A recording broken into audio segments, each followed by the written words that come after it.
Maharashtra election मोडमध्ये आहे. आता इलेक्शन मोडमध्ये महाराष्ट्र असल्यानंतर नेते इलेक्शन मोडमध्ये असतील, आमदारी असतील, आमदारकीचं तिकीट असेल, प्रचार असेल, विरोधकांचे आरोप असतील, प्रत्यारोप असतील. असाच एक आरोप रामदास कदम यांनी केला आहे मुंबई गोवा महामार्गावरून. रामदास कदम हे एकनाथ शिंदेंच्या शिवसेनेचे नेते आहेत आणि ते जर सरकारमधील मंत्र्यांच्या संदर्भात एखादं वक्तव्य करत असेल तर त्या वक्तव्याचा काय अर्थ आहे.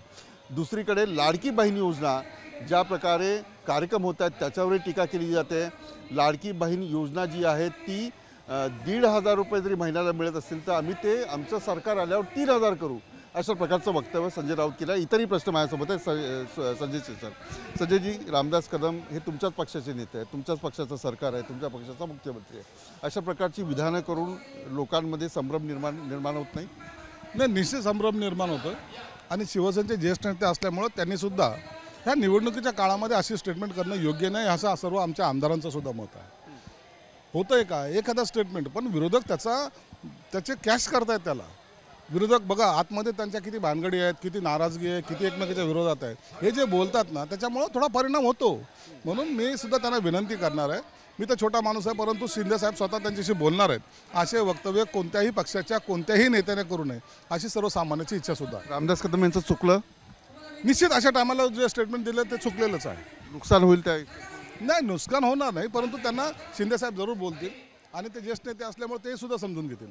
साहेब, भाजपचे नेते अजित पवारांच्या सभेमध्ये गोंधळ घालतात. म्हणजे तिकडे जुन्नरमध्ये गोंधळ घालण्यात आला, त्यांच्या विरोधात घोषणाबाजी झाली.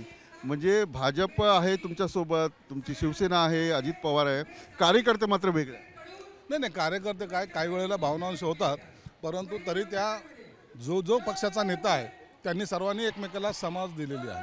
म्हणून आता ते असे गोंधळ कुठे घातले जाणार नाही. कोणत्याही पक्षाच्या कार्यकर्त्यांनी घालू नये अशी त्यांना सुद्धा आम्ही साथ घालणार आहोत. भाजपकडून वारंवार अजित पवार गटाला डावललं जातं अशी चर्चा आहे. नाही, कुणी कुणाला डावलणार नाही. हे महायुतीमध्ये सर्वांमध्ये एका मीटिंगमध्ये भर कार्यकर्ते बोलले की अजित पवारांमुळे नुकसान झालं. नाही, आता कार्यकर्ता आहे त्याची भावना बोलत असतो, परंतु जे वरिष्ठ नेते आहेत अजितदादा असतील, देवेंद्र फडणवीस असतील, एकनाथ शिंदे असतील, हे त्यांच्या पद्धतीने काम करतात. म्हणून कार्यकर्त्याची भावना जरी असली तरी हे जाहीर व्हायला नको, हे नेत्यांच्या कानी टाकलं पाहिजे. हे मी वारंवार सगळ्यांना बोलतो. तुमच्या आमदारांचं वक्तव्य आहे की समजा तुम्ही मत नाही दिलं तर तुमची लाडकी बहीण योजनेचे नाव कट करू. अहो, त्यांनी मजाकमध्ये केलेलं स्टेटमेंट होतं, त्याचा एवढा युगो केलेला आहे. असं काही होणार नाही. ही मुख्यमंत्री एकनाथ शिंदे साहेबांनी दिलेली योजना आहे, ती कायमस्वरूपी चालू राहील. उलट शिंदे साहेबांनी कालच घोषणा केलेली की जेव्हा पुन्हा सरकार येईल त्या टायमाला हे बजेट वगैरे सर्व असतात ना हो, म्हणून पुढच्या टायमाला आणखीन याच्यात वाढ करून आमच्या लाडक्या बहिणीला आम्ही देऊ, हे त्यांनी आश्वासन दिलं आहे. अनेक वेळा अशी वक्तव्य करतात जी सरकारला पोषक नाही. रवी राणा हा समज दिली पाहिजे. त्यांना समज दिलेली आहे, ऑलरेडी त्यांना समज दिलेली आहे. वारंवार वक्तव्य का? रवी राणा हा अपक्ष आमदार आहे. तसा त्यांनी जर पाहिलं तर त्यांनी या पक्षाची त्या पक्षाची भूमिका मांडू नये, हे माझं स्पष्ट मत आहे. तुमच्या एका आमदारामुळं जर युतीला जर धोका होत असेल तर तो कोणी सहन करणार सुद्धा नाही. उद्धव ठाकरे म्हणतात की महाविकास आघाडीचा चेहरा जो आहे कोणी असेल तरी मी पाठिंबा देऊ. तुम्ही शिवसेनेमध्ये होतात, काय प्रतिक्रिया? मी आयुष्यामध्ये पहिल्यांदा पाहिलं की एका महामेळाव्याला तिन्ही पक्षाच्या प्रास्ताविक करण्याची वेळ यांच्यावर यावी. उद्धव ठाकरे सारख्या नेत्यांवर हे मनाला यातना दिलं, दुःख झालं. हे मोठा नेता आहे, प्रास्ताविक करतो, त्याच्यानंतर इतर जण बोलतात. मग तो संजय राऊत असेल, सुप्रिया असेल, आणखीन कोणी असेल. आपली लेवल काय? ज्या मातोश्रीचा दरारा होता ते मातोश्री आता प्रास्ताविक करायला लागले.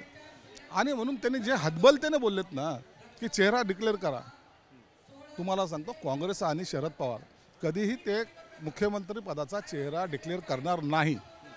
कारण की त्यांना चांगल्या प्रकारे जाणीव आहे या उबाठा गटाचा फायदा घ्यायचा आहे आणि मुख्यमंत्री त्यांचा बनवायचा आहे, असं त्यांचं षडयंत्र आहे. परंतु हे आपसातली फूट हे आम्हाला सुद्धा फलदायी आहे. युतीचीच सत्ता येणार, महायुतीचीच सत्ता येणार हे मात्र निश्चित झालेलं आहे. आता हे विधानसभेच्या निवडणुका पाहता जागा वाटप हा एक खूप महत्त्वाचा प्रश्न आहे.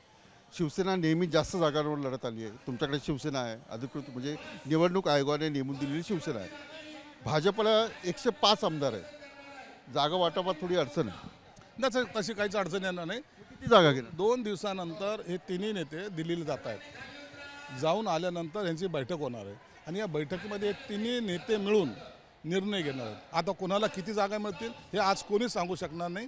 ह्याची घोषणा हे मुख्यमंत्री एकनाथ शिंदे, देवेंद्र फडणवीस आणि अजितदादाच करतील. ही एक 8-10 दिवसाचा वेळ आहे त्याला, त्यामध्ये ह्या घोषणा होतील.